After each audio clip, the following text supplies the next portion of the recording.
We reached to this point for our feather, and now we want to add more edge on these shapes. So I'm going to edit mode with pressing tab, go to the -y view, activate the wireframe, and now I need to create, for a start, I need to create this shape. So I'm going to go to the select box, select these two vertex, and move my edge to the top with sliding them, okay? And for a slide, what do? You press G, or you can use the tool edge slide. So I want to follow this line for this edge, but it's gonna stop at here. So first I need to select these two, press GG to moving them up, and then again press these two and GG to move them up more. So, and this vertex, I'm going to follow this one, so I'm going to press G and G one more time to move it down. And also for this one, I'm going to press GG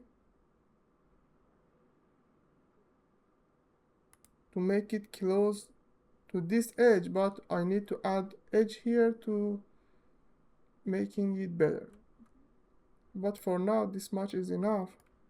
And now I'm going to GG again to moving them up, and then GG again to move these two up.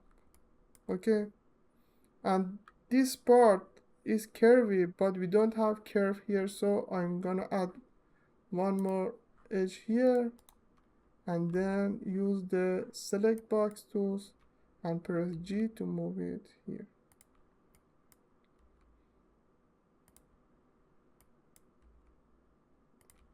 And I try to make it follow the shape of my feather.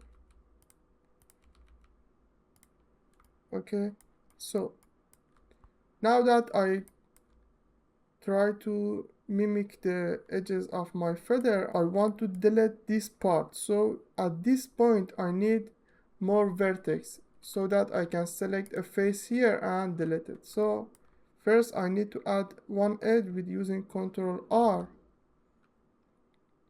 and I'm going to add an edge here. Okay,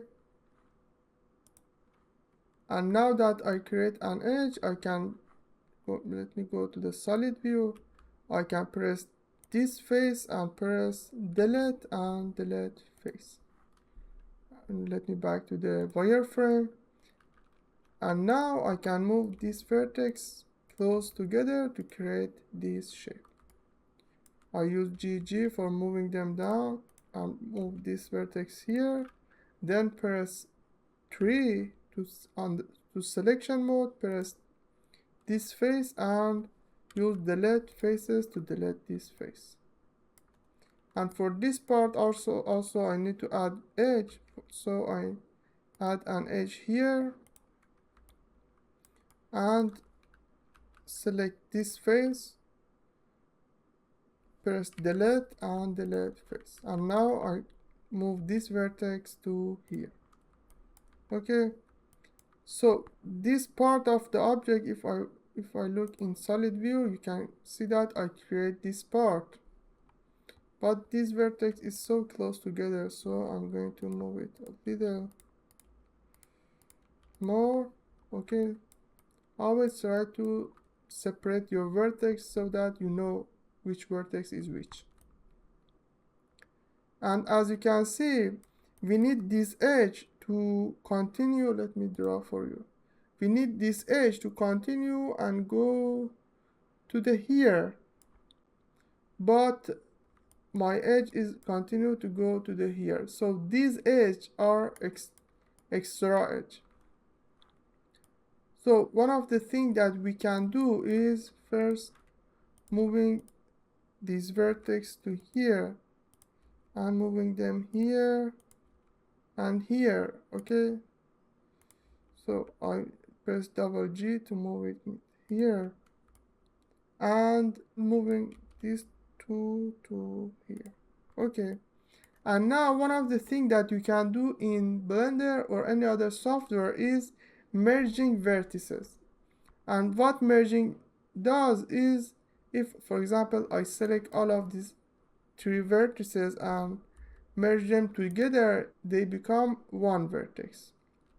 Okay, so I'm going to select this vertex and can go to the mesh, merge, and the shortcut is M, and we have option in here. So if I press M at center, it's gonna merge all the vertex or any other element at the center of all the element, and it's gonna be at this point. Okay, if I select at the cursor, it's gonna merge all the vertex and move the vertex to the cursor. And if I use at the cursor, you can see that all the vertex is gonna be at the cursor, and it's not really a useful thing for now, but sometimes you need to, for example, merge all these vertex and moving them here. So I shift and right click here to move my cursor to this point, and then I can press M, and then at the cursor it's gonna move my vertex to this point. Okay, so this is one of the usefulness of a merge at cursor. The next option is collapse. And merge at collapse, it's something like the individual origin. For example, if I select these 3 vertex and these 2 vertex and press M at center, all of them is gonna be merged at center. But if you press M and then collapse, these 3 are gonna be merged together, and these 2 are gonna be merged together because there is no connection between the 2 of them. And if I press M at collapse, you can see that these 3 together and these 2 together. And by distance is gonna merge the vertex by distance. For example, if I select all of these vertex and press merge by distance, you can see that I can increase the distance, and when I increase the distance, the vertex is gonna be merged based on the distance between them. And the more I increase the distance, all the vertex may be merged together. Okay, and one of the things that you need to know, if you have active element, for example, if you first select a vertex and then select these 2 vertex, you have a first vertex. And if I press M now, you can see that we have at first, and when I click on at first, it's gonna merge at the first vertex that I selected. And if I have a vertex at last, if I press M and press at last, it's gonna be merged at the last vertex. Okay, so this is the mesh feature. And now I'm going to press merge and use at center. And most of the time you use the at center feature. And this edge can be dissolved because we don't really need this edge. So I press Ctrl X to dissolve this edge. Or you can also press delete and then dissolve edges. And now this face is cube. So I can move this vertex to making the shape a little better. And this 2 edge also is extra, so I'm going to press delete this time. I'm using dissolve edge. Okay, so like this vertex, I'm gonna merge these 3 vertex together with pressing M and at center, and move this vertex to here, and this vertex press GG to move it here, and G one more time to move it here. And now I can dissolve this edge by pressing Ctrl X. Okay, I think this vertex here and this vertex here. And these 2 edges, I'm going to press delete, dissolve edges. And if you press delete edges, it's gonna delete the face with the edges. So remember to, when you press delete, select dissolve edges. And this is the shape that I created so far. And in the next video, I'm going to create a volume for this feather. See you on the next video.